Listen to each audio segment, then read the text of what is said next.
ભારતીય જનતા પાર્ટીના રાજકોટના ઉમેદવાર પુરુષોત્તમ રૂપાલા સામે ક્ષત્રિય સમાજનો વિરોધ દિવસે દિવસે વકરી રહ્યો છે। એ પરિસ્થિતિ વચ્ચે નૈનાબા જાડેજા મેદાનમાં આવ્યા છે। જય માતાજી, હું છું નૈનાબા જાડેજા।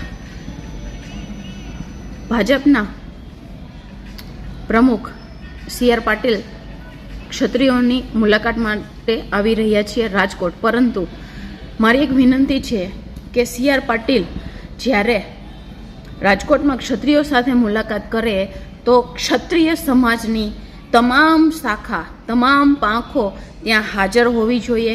એમની સાથે મુલાકાત કરે, નહીં કે 10-15 જણાની સાથે કોઈ એક રૂમમાં, કારણ કે એમણે અપમાન જાહેર મંચ ઉપર કર્યું છે, જાહેર સભામાં કર્યું છે, એટલે વાત પણ જાહેરમાં બધા ક્ષત્રિયોની હાજરીમાં થવી જોઈએ, તો જ એ યોગ્ય કહેવાય। કારણ કે વિરોધ દરેક ક્ષત્રિયને છે।